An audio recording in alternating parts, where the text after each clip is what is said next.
사랑하는 성도 여러분, 평안하셨습니까? 2월 25일 수요일입니다. 함께 찬송가 545장 찬양하심으로 오늘의 말씀 시작하겠습니다.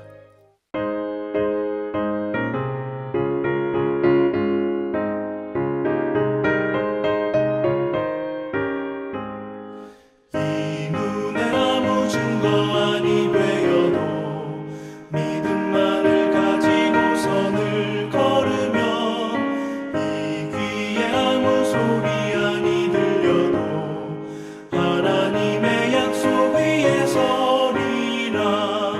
걸어가세 믿음 위에 서서 나가세 나가세 의심 버리고 걸어가세 믿음 위에 서서 눈과 귀에 아무 증거 없어도 이 눈이 보기에는 어떠하든지 이미 얻은 증거대로 늘 믿으며 이 맘에 의심 없이 살아갈 때에 우리 소원 주 안에서 이루리. 걸어가세 믿음 위에 서서 나가세 나가세 의심 버리고 걸어가세 믿음 위에 서서 눈과 귀에 아무 증거 없어도.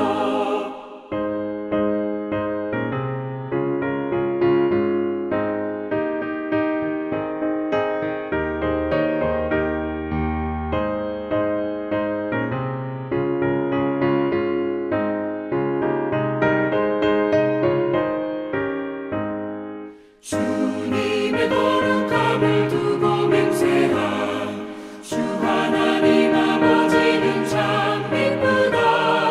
그 귀한 모든 약속 믿는 자에게 능치 못할 무슨 일이 있을까. 걸어가세 믿음 위에 서서 나가세 나가세 의심 버리고 걸어가세 믿음 위에 서서 눈과 귀에 아무 증거 없어도. 아멘. 이 시간 함께 나눌 말씀은 마태복음 17장 14절에서 27절입니다. 그들이 무리에게 이르매 한 사람이 예수께 와서 꿇어 엎드려 이르되 주여 내 아들을 불쌍히 여기소서.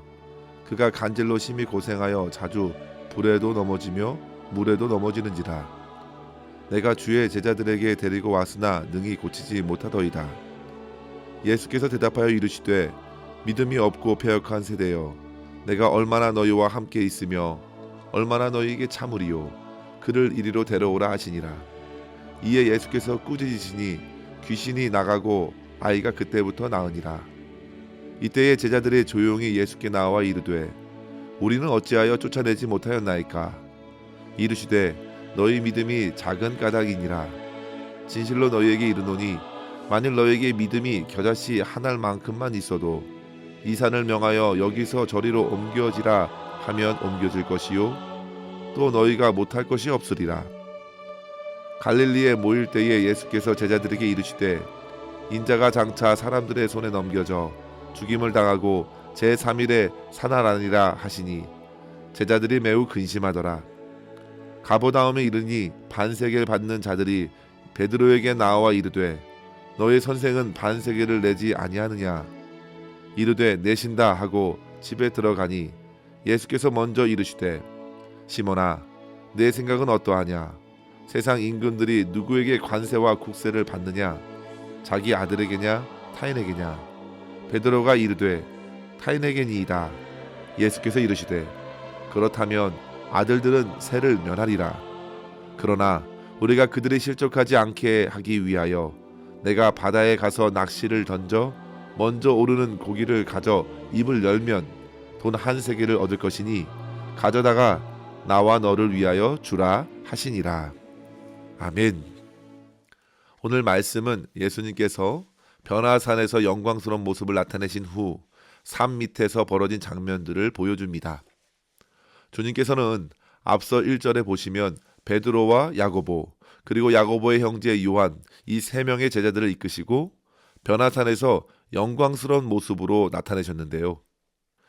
우리가 복음서를 살펴보면 이 세 명의 제자들은 변화산에서의 놀라운 체험뿐만 아니라 주님께서 야이로의 딸을 살리실 때에도 마가복음 5장 37절에 보면 단 세 제자만이 그 집에 들어가 죽은 아이가 살아나는 역사를 보게 하셨습니다.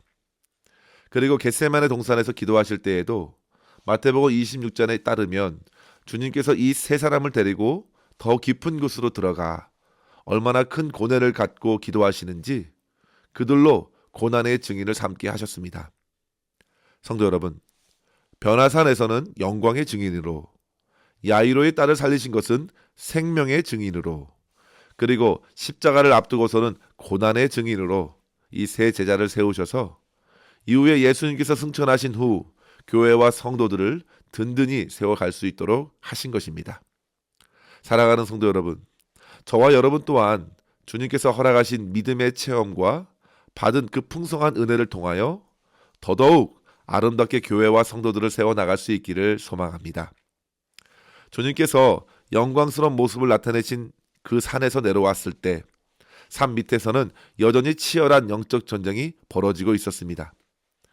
악한 귀신에 들려서 간질 증세로 심히 고생하고 있는 소년이 제자들의 손에 맡겨졌지만 어찌된 영문인지 회복되지 못했고 더더욱 혼란한 상황이 지속되었습니다.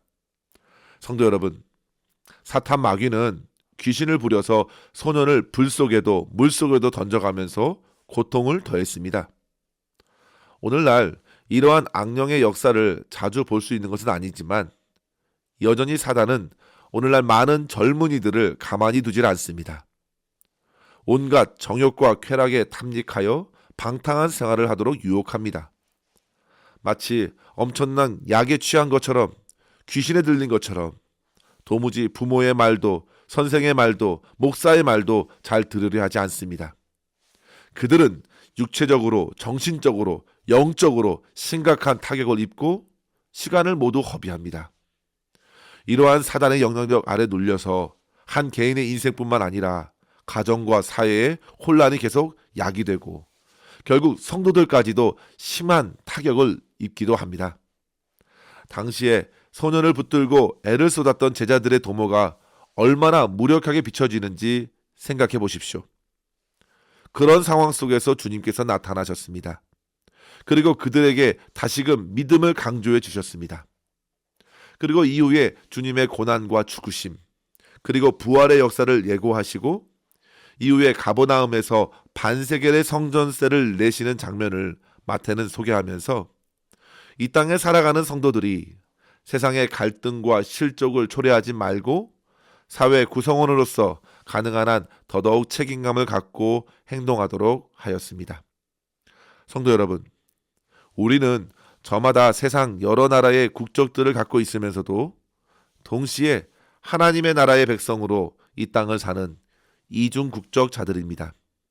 세상 나라에 있지만 지극히 높으신 하나님을 섬기고 하나님의 선하신 다스림 안에 있는 백성이기도 합니다. 따라서 항상 세상을 향하여 그들이 알지 못하는 주님의 역사를 증거하면서 하나님께 영광 돌리는 빛된 사명이 있다는 사실을 잊지 마시고 매일매일을 깨어 믿음으로 살아낼 수 있어야겠습니다. 이러한 삶을 위하여 오늘 말씀해 주시는 교훈을 한 세 가지로 생각하면서 우리의 삶에 적용했으면 합니다. 첫째로 성도 여러분, 주님의 제자들은 반드시 주님을 믿는 믿음의 능력을 행사하면서 이 땅을 살아내어야 합니다. 산 밑의 제자들은 기도에 실패하고 있었습니다. 그들은 믿음이 없이 어떤 자기 열심을 가지고 문제를 해결하려 했던 것으로 보입니다. 성도 여러분, 믿음이 없이는 능력도 없습니다. 고린도전서 4장 20절에 바울이 말했죠. 하나님의 나라는 말에 있지 아니하고 오직 능력에 있음이라. 그런데 당시 제자들은 너무나도 무력해졌습니다. 같은 상황을 마가복음에서 보면 아들을 데리고 온 아비가 여전히 고통스러워하는 아들을 다시금 주님께 부탁하는 장면에서 마가복음 9장 22절에 아비가 말하죠. 무엇을 하실 수 있든지 우리를 불쌍히 여기사 도와주소서. 그렇게 간구하자 주님께서 우리에게 잘 알려진 말씀을 주셨습니다. 할 수 있거든이 무슨 말이냐? 믿는 자에게는 능치 못할 일이 없느니라. 그만큼 그곳에 있는 사람들, 제자들도 포함해서 그만한 믿음이 없었다는 것입니다. 결국 영적인 싸움에서 믿음이 문제였습니다. 오늘 말씀에도 보면 17절에 주님께서 한탄하십니다. 믿음이 없고 패역한 세대여. 내가 얼마나 너희와 함께 있으며 얼마나 참으리요. 어느 때까지 이렇게 믿음이 없는가? 결국 주님께서는 그 소년을 고쳐주셨습니다. 그리고 이후 19절에서 제자들이 조용히 묻습니다. 우리는 어찌하여 고치지 못하였습니까? 그 질문에 20절에 답을 주시죠. 믿음이 적은 까닭이니라. 성도 여러분, 도대체 얼마나 믿음이 많아야 할까요? 그런데 당시 제자들에게는 겨자씨만한 믿음도 없었다 하였습니다. 그만큼 성도 여러분, 인생들이 한없이 약한 것입니다. 얼마 전까지만 해도 제자들은 주님의 이름으로 귀신을 내어 쫓았고 병든 많은 사람들도 기도로 낫게 하는 놀라운 역사를 경험했습니다. 주님께서도 멀찍이 보시면서 사단이 떨어지는 것을 보셨다고 말씀하셨죠. 하지만 그들의 믿음은 어느새 바람 빠진 풍선처럼 꺼졌습니다. 어떤 사람은 이 부분에서 항상 세 제자들과는 별도로 구별된 9명의 제자들이 얼마나 마음이 불편했을까 한번 생각해 보라 권합니다. 항상 세 제자만 데리고 어딜 가시니 남겨진 제자들은 나름대로 비교 의식에 놓였을 가능성이 큽니다. 그들도 나름 의욕을 갖고 어려운 상황들을 해결해 보고 싶었지만 안 된 것입니다. 서로 경쟁하듯이 혹은 경험만을 살려서 자기 의지로 행하다 보면 주님을 의지하는 믿음보다 자기 의욕이 훨씬 앞설 수 있기에 얼마든지 실패의 요소들은 많다는 사실입니다. 성도 여러분, 주님의 이 말씀에 그들은 참으로 부끄러웠을 것입니다. 그들도 기도했지만 믿음이 아닌 과시적인 기도 아니었을까요?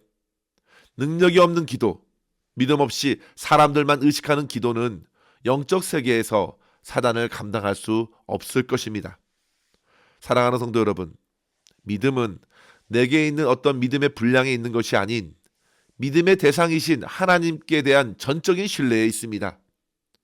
결코 교만하지 말고 겸손히 하나님만 의지하며 기도하는 것 외에는 다른 길이 없습니다. 하나님께서는 결코 당신의 영광을 사람들에게 빼앗기지 않으십니다. 역사를 일으키시는 것은 사람이 아니라 하나님이십니다. 따라서 우리는 항상 주님께서 모든 것을 능력으로 역사하시는 분이심을 인정하고 주님께 약해진 믿음을 굳게 붙들어 주시기를 간구하면서 오늘을 살아갈 수 있기를 바랍니다. 주님께서 먼저 믿음을 주시고 역사하셨다는 사실을 기억하십시오. 그 소년의 아비는 주님께 아이를 고쳐달라는 데에서 받고 간구했습니다. 나의 믿음 없는 것을 먼저 도와주십시오. 그러자 주님은 믿음을 주셨고 더 나아가 아들까지 고쳐주셨습니다. 이와 같이 믿음을 구하십시오. 그 믿음으로 온전한 기도를 드리고 주의 도우심을 힘입는 성도로서 모든 상황에서도 주님을 경험하고 주님을 높이는 삶 살아낼 수 있기를 주의 이름으로 간절히 축원합니다. 둘째로 성도 여러분, 제자들은 십자가 없는 영광을 기대하지 말고 반드시 자기의 십자가를 짊어져야 합니다. 믿음의 기도를 말씀하시면서 다시금 주님께서는 십자가 사역을 말씀해 주셨습니다. 성도 여러분, 제자들은 예수님께서 안 계신 상황에서 승리주의에 휩싸여 병을 고치려고 애쓴 것이 틀림없습니다. 하지만 이 땅에서 주님의 사명은 십자가 고난을 통과하여 부활의 역사로 이어지는 것처럼 제자들 또한 고난의 십자가를 늘 짊어지고 주께서 부어주시는 영광에 이르길 소망해야 합니다. 승리와 성공과 영광만 구하는 것은 자기를 위해 주님을 끌어들이는 교만한 태도로 이어집니다. 도무지 자기 희생과 섬김에는 관심이 없습니다. 그런 심령에는 어떠한 변화도 능력도 일어나지 않는다는 사실을 기억하십시오. 변화산 위에서 찬란한 영광에 휩싸여 소망을 짓고 살고 싶어 했던 베드로의 말에 하나님께서 하신 말씀이 무엇인가요? 너희는 저희 말을 들으라. 주님의 말을 들으라 했습니다. 그 말은 산에 내려오면서 하신 말. 죽은 자 가운데서 다시 살아나기 전에는 아무에게도 이 사실을 말하지 말라. 그러시면서 엘리야, 즉 세례 요한의 고난을 말씀하셨죠. 그것처럼 주님께서도 고난의 길을 가실 것이고 주님의 제자들도 그 고난의 길을 통과할 것을 말씀하신 것입니다. 성도 여러분, 마땅히 주님께서 허락하시는 고난에 참여하는 자로서 오늘을 살아가십시오. 주님께서 그 가운데 함께 해주십니다. 그 고난은 장차 부어질 영광과는 좋게 비교할 수 없는 것입니다. 편안한 길, 넓은 길이 아닌 좁은 길, 그러나 부활과 생명의 길로 이어질 그 하나님의 영광스러운 상급을 기대하면서 오늘도 고난 가운데 더욱 믿음만을 가지고 주님을 의지하는 삶 살아가시기를 바랍니다. 끝으로 성도 여러분, 자기의 권리 주장보다 모든 것을 가진 자로서 세상을 넉넉히 섬기는 자로 살아내어야 합니다. 주님께서는 성전 세금을 내실 이유가 없습니다. 그런데도 주님께서는 이적을 보이시면서까지 성전세를 내게 하셨습니다. 성전의 주인이신 주님도 그렇고 주님을 따르는 영적인 아들 베드로도 사실 낼 이유가 없습니다. 하지만 주님께서는 한 가지 이유 때문에 내셨습니다. 27절 말씀에 보시면요, 세금을 받으려는 사람들이 실족하지 않기 위해서였습니다. 괜한 오해를 일으켜 그들로 하여금 넘어지게 할까봐 그럴 바에는 이적을 일으켜서라도 세금을 내게 하십니다. 성도 여러분, 마땅히 자기 권리를 주장할 수 있습니다. 하지만 이해가 부족하고 약한 이들을 위해서 자기 권리를 다 쓰지 않습니다. 주님께서는 만유의 주님 되십니다. 하지만 그 모든 권세를 내려놓고 섬기는 자로 오셨습니다. 그 은혜를 저와 여러분이 모두 받았으니 우리 또한 세상의 사람들에게 좀 더 넉넉해야겠습니다. 저들의 심령을 불쌍히 여기고 세상에서 세운 질서를 따라 최대한 내야 할 것은 내고 도울 것은 도우면서 주어진 삶에서 주님의 선한 뜻을 나타내는 것, 그리스도를 믿는 성도로서 선한 향기를 나타내는 삶으로서 궁극적으로 우리 주님을 기쁘시게 하는 삶 살아내는 저와 여러분 될 수 있기를 주의 이름으로 간절히 축원합니다. 기도하겠습니다. 하나님 아버지 감사합니다. 오늘도 주의 말씀을 통하여 힘과 도전을 얻게 하여 주시니 감사합니다. 아버지 하나님, 주님께서 은혜로 부어주신 놀라운 구원의 역사를 경험했음에도 저희들 일상의 삶에서 순간순간 믿음을 저버리고 교만하고 나태하게 행동했던 모든 죄를 고백하며 회개하오니 주님 용서하여 주시옵소서. 허물과 죄로 죽은 저희들을 십자가의 능력으로 다시금 회복시켜 주셔서 삶의 고난과 어려운 영적 상황에서도 온전히 주님만 의지하며 기도함으로 주님의 능력을 힘입어 살게 하여 주시고 이 세상에서 주의 빛으로 소금으로 살면서 주변의 사람들에게 상처 주거나 실족해 하는 일이 없도록 넉넉히 저들을 믿음으로 축복하면서 승리하게 하여 주시옵소서. 오늘도 우리의 모든 삶을 온전히 주님의 손에 의탁하옵고 감사드리며 예수님의 이름으로 간절히 기도하옵나이다. 아멘. 사랑하는 성도 여러분, 오늘도 주님과 함께 승리하시기를 바랍니다. 감사합니다.